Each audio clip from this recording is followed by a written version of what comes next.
안녕하십니까. 시사의 맛집 시사갑TV입니다. 오늘은 이 중국의 20차 공산당 전국 대표대회, 당대회 소식을 다뤄볼까 합니다.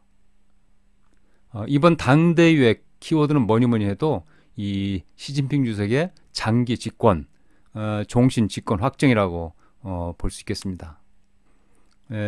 이 장기 집권, 종신 집권 확정을 위해서 이제 미끼로 이제 공동 부유 제시, 그러니까 인민들 모두를 내가 잘 살게 해줄게라고 이렇게 미끼를 던진 것이죠.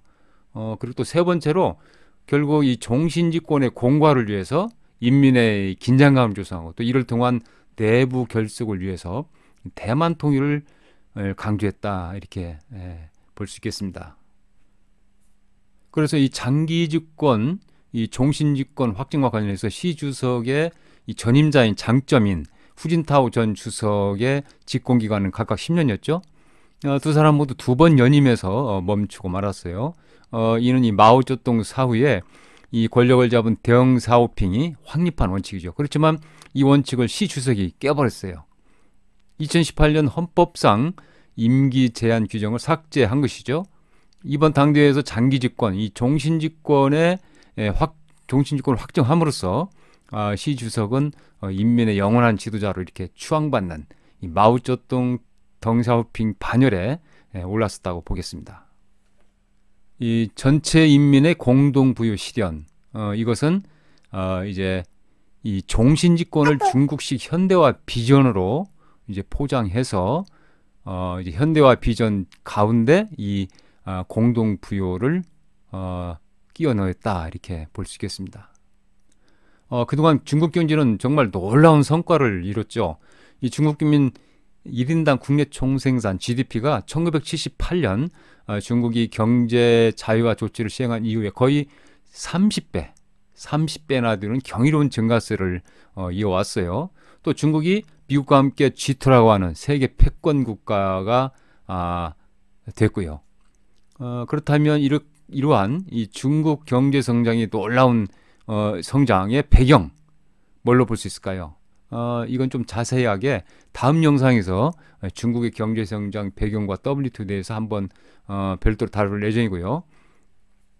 우선은 이 경제 성장의 중국 경제 성장의 배경 세 가지로 봤습니다. 첫 번째는 1978년 이 대개방 이후에 중국 경제가 이제 세계 시장으로 가게 됐고요. 두 번째로는 1992년 덩사오핑 개혁, 개방 정책, 또 시장 경제 체제를 적극 도입한 것. 또 세 번째는 2001년 WTO 가입, 이렇게 세 가지로 압축해 봤습니다. 저는 이 중국의 2001년 WTO 가입에 주목하고자 하는데요. 그것은 이 WTO 원칙, 널리 알려지지는 않았지만 상당히 중요하다고 봅니다. WTO의 이 원칙 가치라고 하는 것은 한 네 가지로 압축이 되는데요. 이제 무차별 원칙, 그러니까 국제무역에 있어서의 차별 두지 않는다, 회원국 간에. 또 무역의 자유와 또 투명성, 공정성, 이게 이제 WTO의 원칙이고 가치인데요.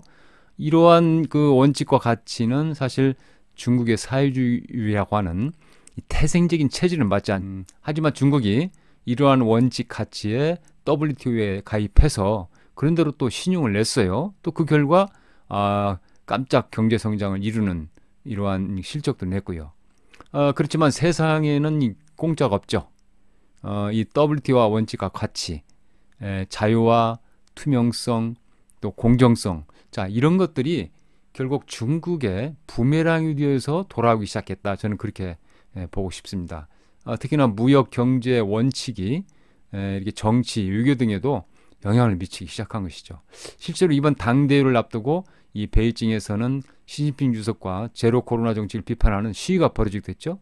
이런 게 이제 중국 사회에 퍼지기 시작한 어떤 자유와 민주화 흐름이라고 보겠습니다. 이번 당대회를 기점으로 해서 그래서 중국의 딜레마, 시진핑의 고민이 더 깊어지는 이유라고 보겠습니다. 이 그림에서 보는 것처럼 중국 경제가 대단히 심각한 지경으로 이제 빠져들고 있어요.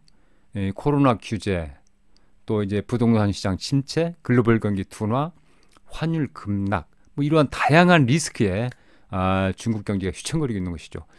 이런 상태에서 시진핑은 이 전체 인민의 공동 부유 실현, 이것을 이제 이 종신집권의 어떤 미끼로 당근으로 제시할 수밖에 없었다, 이렇게 분석을 해봅니다. 당내에서 시진핑은 이 대만 통일 실현을 강조하기도 했어요. 이것도 역시 시 주석의 종신집권으로 연결된다고 봅니다. 말하자면 이 종신집권의 공과를 위해서 인민의 긴장감을 조성하고 이를 통한 내부 결속이 필요하다. 그러기 위해서 이 대만 통일을 끌어들임으로써 관심을 그쪽으로 몰고요. 어떤 중국 내부의 긴장, 결속을 이제 끌어내는 그러한 수법이죠. 이 시진핑은 이번 대회에서 이런 말했죠. 대만에 대한 무력 사용 옵션 포기를 절대 약속하지 않을 것이다. 그러면서 이 조국의 완전한 통일은 반드시 실현할 것이다, 이렇게 강조를 했어요. 그래서 이 대만 해협 위기감이 고조될 것으로 예상이 되고요. 우리도 뭐 영향을 이제 안 받을 수가 없을 것 같습니다. 앞으로 어떻게 될 것으로 볼 수 있을까요? 중국 내부적으로는 인민들이 숨을 죽이고 있지만 사실은 내부 불만이 이제 쌓여가고 있고 어떤 뭐 폭발로 가지 않을까 하는 생각을 하고 있고요. 또 외부적으로는 이 중국 편에 서기보다 등을 돌리는 국가들이 국제사회가 늘어날 것이다 라는 게 자명하고요. 결국 시진핑 권력의 불확실성이 높아질 수밖에 없고 국제사회에서 중국의 신뢰가 떨어지고 그렇다면 중국 추락은 불보듯 뻔한 것이죠. 우리로서도 대비가 필요하다고 봅니다. 이런 상황을 뒷받침하는 외신 보도들도 속속 나오고 있어요.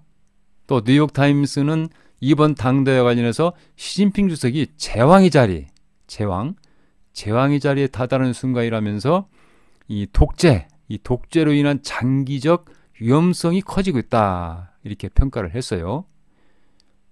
또 영국 파이낸셜 타임스는 이 권력 부패로 시진핑의 향후 10년은 지난 10년보다 더 나빠질 것이다, 이렇게 혹평을 했습니다. 어떻게 보셨습니까? 다음 영상에서 중국의 경제 성장 배경과 또 상당히 중요한 이 WTO에 대해서 별도로 다뤄보겠습니다. 구독, 좋아요 부탁드립니다. 감사합니다.